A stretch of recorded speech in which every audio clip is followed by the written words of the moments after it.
అందరికీ నమస్తే. మనం లాస్ట్ ఒక 5-10 ఇయర్స్‌గా చూస్తూ ఉంటే ఆంధ్రప్రదేశ్ ఆఫ్టర్ బైఫర్కేషన్ ఆంధ్రప్రదేశ్ క్యాపిటల్‌కి సంబంధించి ఒక్కొక్క పొలిటికల్ పార్టీ ఒక్కొక్క విధంగా మాట్లాడుతూ ఉంది. దీంట్లో మనం చూసుకుంటే ఎవరు ఎలా మాటలు మార్చారు అనేది మనం ఒకసారి చూడాలి. ఎవరు స్టెబిలిటీగా ఉన్నారు, ఎవరు ఇన్‌స్టెబిలిటీగా ఉన్నారు చూసినట్లయితే ఆఫ్టర్ బైఫర్కేషన్ 2014 ఉమ్మడి రాజధానిగా హైదరాబాద్‌ని ఇచ్చారు. కానీ చంద్రబాబు నాయుడు గారు అప్పుడు ముఖ్యమంత్రిగా ఉన్నప్పుడు ఆయన అసెంబ్లీలో డిస్కషన్ పెట్టారు. డిస్కషన్ పెట్టినప్పుడు క్యాపిటల్ ఎక్కడ పెట్టాలని అసెంబ్లీలో ఎందుకు డిస్కషన్ పెట్టారంటే ఆంధ్రప్రదేశ్ నలుమూలల నుంచి దాదాపుగా 175 మంది ఎమ్మెల్యేలు వచ్చారు. వాళ్ళందరూ ఒపీనియన్ మనం తీసుకోవాలి అని చెప్పి ఒక డిస్కషన్ పెడితే ఆ డిస్కషన్ జరిగే సందర్భంలో ఒక్కొక్కరు ఒక్కొక్క ఒపీనియన్ చెబుతూ అందరూ ఒక ఏకాభిప్రాయానికి రావడం జరిగింది. అదే ఏంటంటే విజయవాడ గుంటూరు మధ్యలో ఒక క్యాపిటల్ పెట్టండి అని చెప్పి చెప్పడం జరిగింది.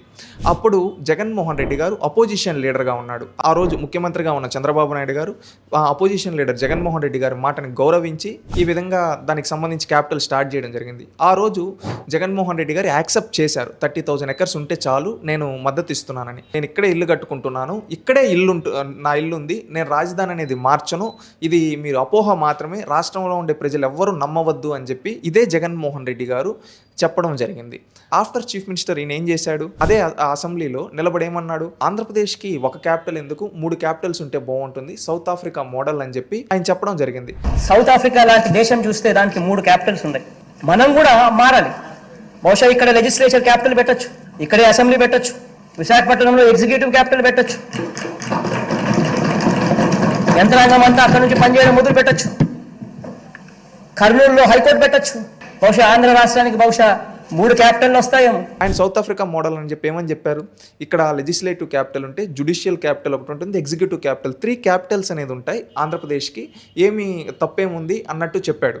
మళ్ళీ కొన్ని రోజులు అయిన తర్వాత ఐ థింక్ 2022-23 వచ్చే టైంకి ఏమన్నారు, 3 రాజధానులు నేను చెప్పలేను కానీ విశాఖ అయితే క్యాపిటల్గా ఉంటుంది, నేను ఇక్కడే ఉంటాను, సెప్టెంబర్ నుంచి నీ బిడ్డ కాపురం కూడా విశాఖపట్నంలోనే పెడతాడు అని చెప్పి సందర్భంగా తెలియజేస్తా ఉన్నాను. ఒక్కసారి గమనించమని అడుగుతా ఉన్నా. నా ప్రమాణ స్వీకారం కూడా మళ్ళీ గెలిచిన తర్వాత విశాఖే ఉంటుంది అన్నట్టుగా ఈ విధంగా ఒక మాటలు అనేది చెప్పాడు. ఆ తర్వాత ఎలక్షన్కి వెళ్ళడం జరిగింది. ప్రజలందరూ జగన్మోహన్ రెడ్డి గారిని, ఆయన 151 సీట్స్ ఉన్న జగన్మోహన్ రెడ్డి గారిని 11 సీట్స్లో కూర్చోబెట్టడం జరిగింది. అంటే జగన్మోహన్ రెడ్డి గారు రూలింగ్ పట్ల ప్రజలు ఏమాత్రం ఇంట్రెస్ట్ లేదు, ఈయన వద్దు అనుకున్నారు, అందువల్ల పక్కన పెట్టారు. రీసెంట్గా ఒక లాస్ట్ 2-3 డేస్ బ్యాక్ వాళ్ళ పార్టీకి సంబంధించిన ఇన్ఛార్జ్ ఎవరైతే ఉన్నారో కోఆర్డినేటర్ సజ్జల రామకృష్ణారెడ్డి గారు మాట్లాడుతూ జగన్కి ఇల్లు ఇక్కడే ఉంది, ఇక్కడే రాజధాని ఉంటుంది, రాజధాని ఏమి మార్చరు అన్నట్టు మళ్ళీ ఇప్పుడు మాట్లాడుతూ ఉన్నారు.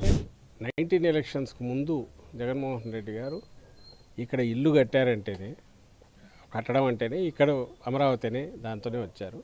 ఒక లీడర్ అనే వ్యక్తికి స్టెబిలిటీ అనేది ఉండాలి. అది పొలిటికల్ స్టెబిలిటీ కావచ్చు, మైండ్ స్టెబిలిటీ కావచ్చు ఉండాలి. కానీ స్టెబిలిటీ లేకుండా ఇన్నిసార్లు ఈ పొలిటికల్ పార్టీ మాటలు మారుస్తున్నారంటే దీనివల్ల లాస్ అయ్యేది ఎవరు? ప్రజలు కాదా, యూత్ కాదా? ఎందుకంటే ఒక స్టేట్ బైఫ్రికేట్ అయినప్పుడు ఒక లీడర్ అందరు ఒపీనియన్ తీసుకొని ఈ విధంగా క్యాపిటల్ స్టార్ట్ చేస్తే మళ్ళీ వచ్చి 5 ఇయర్స్లో ఆ క్యాపిటల్ని నాశనం చేసి అక్కడ ల్యాండ్స్ ఎవరైతే ఇచ్చారో ఆ ఫార్మర్స్ వస్తే లేడీస్ని కూడా కడుపుల్లో, ఈవెన్ ప్రెగ్నెంట్ లేడీస్ని కడుపుల్లో తన్నిచ్చి ఎలాగంటే వాళ్ళని చేసి వాళ్ళని అవమానించారు. అదే కాకుండా 3 క్యాపిటల్స్ అన్నారు. కనీసం ఒక క్యాపిటల్ అన్న డెవలప్ చేశారా అంటే అది మాటల వరకు మాత్రమే ఉంది కానీ చేతల్లో ఏమీ లేదని మన కళ్ళ ముందు కనబడుతుంది. ఇప్పుడు మళ్ళీ ఇక్కడ ఉంటుందని చెప్పి ఎవరిని నమ్మించడం కోసం, అంటే ఎవరన్నా జీవితంలో ఒకసారి యూటర్న్ తీసుకుంటారు, కానీ ఇన్నిసార్లు జగన్మోహన్ రెడ్డి గారు టర్న్ తీసుకున్నారు. దీన్ని జేటర్న్ అనొచ్చా? ఎందుకంటే జేటన్ అనే ఖచ్చితంగా అనాలి. ఎందుకంటే 1 టన్ 2 టన్స్ చూస్తున్నాం. ఇప్పుడు మీరు చూసిన ఇన్ని ఈక్వేషన్స్లో ఇన్ని టన్స్ తీసుకున్నారు. దీనివల్ల నష్టపోయింది ఎవరు? ప్రజలు కదా. 5 ఏళ్లలో కనీసం ఒక క్యాపిటల్ కూడా ప్రాపర్గా చేయని జగన్మోహన్ రెడ్డి గారు ఈరోజు మళ్ళీ ఇంకొక టన్ తీసుకొని ఈ విధంగా అంటూ ఉన్నారు. మైండ్తో థింక్ చేయటం లేదు వీళ్ళు. ఎందుకంటే ప్రతిసారి వాళ్ళ నోటికి వస్తే నాలుగుకి నరం లేదు కదా అని చెప్పి ఏది పడితే అది మాట్లాడుతూ ఉన్నారు.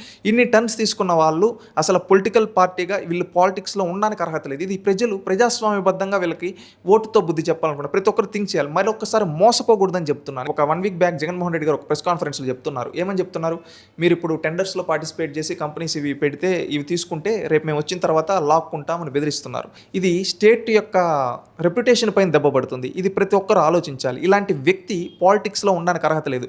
ఈరోజు వైసీపీ పార్టీ లీడర్స్కి అదేవిధంగా జగన్మోహన్ రెడ్డి గారికి ఓపెన్ ఛాలెంజ్ ఏంటో తెలుసా? దమ్ముంటే జగన్మోహన్ రెడ్డి గారు ప్రమాణం చేయమనండి, నేను ఇక్కడే క్యాపిటల్ని పెడతాను, ఇంకా మార్చను అని చెప్పండి. చెప్పలేడు. ఇలాంటి వ్యక్తి పాలిటిక్స్లో ఉండడానికి అర్హత లేదు. ఈవెన్ మెంబర్ ఆఫ్ లెజిస్లేటివ్ అసెంబ్లీగా కూడా ఉండడానికి అర్హత లేదని నేను భావిస్తున్నాను.